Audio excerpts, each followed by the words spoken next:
Hello বন্ধুরা, আপনাদের সবাইকে স্বাগত জানাচ্ছি আমাদের ত্রিপুরায় আমবাসা চড়ক পূজাতে। তো চলুন আপনারা দেখে নেই চড়ক পূজাতে কী কী হয়। আর আমিও এসে গেছি আর আপনাদেরকে পুরাটা দেখিয়ে দেখানোর চেষ্টা করব। আর ছোটোবেলা ভাবতাম একটা কাহিনী ছিল, চৈত্র মাসের চড়ক মেলা দেখতে যাব বিকালবেলা। তো আমিও এসে গেছি আপনাদের সবাইকে দেখানোর জন্য।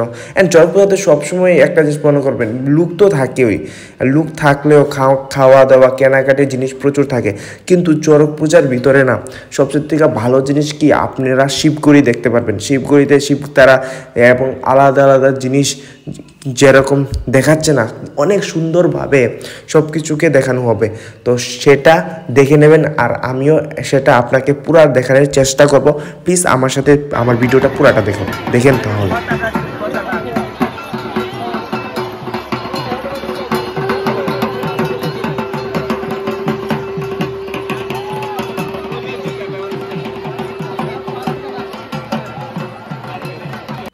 দেখো দুইটা শিপ একসাথে নাচছে, অনেক সুন্দরভাবে, অনেক ভালো লাগছে দেখে। তো আপনারা সবাই ভিডিওটা দেখতে থাকুন।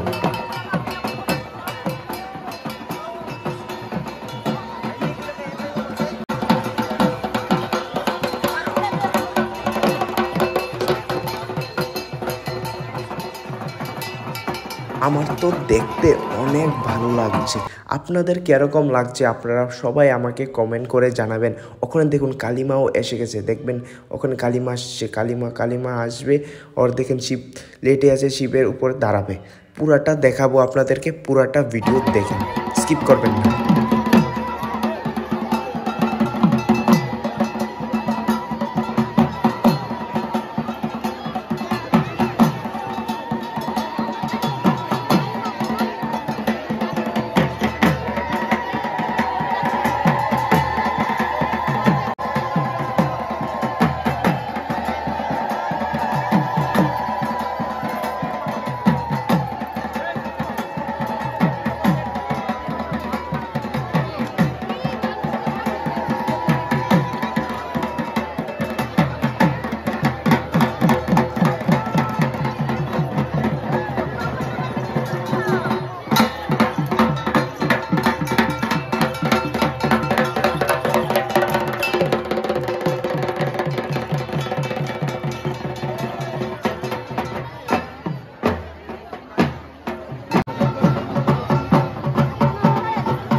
তো বন্ধুরা, প্রায় শেষের পথে এসে গেছি আমরা। কালিমার নাচও প্রায় শেষ, দেখতে পারবেন চারজন আছে, চারজনকে বড়শি গাঁথানো হবে চামড়ার ভেতরে। আর চামড়ার ভেতরে বড়শি গাঁথানোর পরে গাছ ঘুরানি হবে। চারজন লেটে আছে, এক এক করে সবাইকে লাগানো হবে। আর আপনারা কোথা থেকে দেখছেন এটা আমাকে প্লিজ কমেন্ট করে জানাবেন। আপনি কোথায়, এটা তো ত্রিপুরার আমবাসা যেখানে আমি থাকি। আর দেখেন প্রচুর লোক এসেছে। আপনাদের কেমন লেগেছে ভিডিওটা আমাকে প্লিজ কমেন্ট করে জানাবেন। আর চৈত্র মাস তো শেষ, নতুন বছর এসে যাচ্ছে। শুভ নববর্ষের আগাম শুভেচ্ছা আপনাদের সবাইকে। নতুন বছরটা আপনাদের সবাই অনেক সুন্দর মতো ভালোভাবে কাটুক, এটাই কামনা করি। আর দেখেন আমাদের একজন জীবের ভিতরে ত্রিশূল লাগিয়ে রাখছে, কি দেখতে কি ডর লাগছে জানেন তো।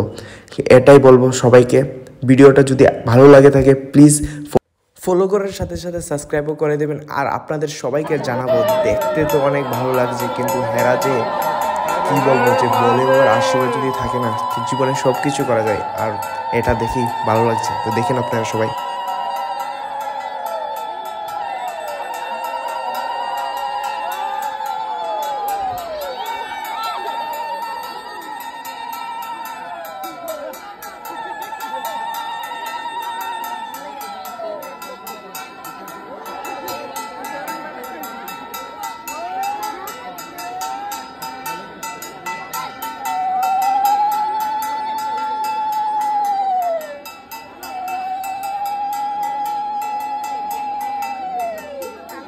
তো বন্ধুরা, চড়ক পূজা প্রায় শেষের পথে, আমি এখন চলে যাব, গাছ ঘোরানো শেষ হয়ে গেছে। তো আপনাদের সবাইকে নতুন বছরের আগাম শুভেচ্ছা জানাচ্ছি। আপনারা নতুন বছর ভালোভাবে কাটুক। আর ভিডিওটা যদি ভালো লাগে থাকে লাইক কমেন্ট শেয়ার করবেন। আপনাদের যত বন্ধুরা আছে যারা দেখছেন সবাইকে শেয়ার করবেন অ্যান্ড জানাবেন আমার সম্বন্ধে। তো এটাই বলবো, আর আপনারা সবাই ভালো থাকুন, এটাই কামনা করি।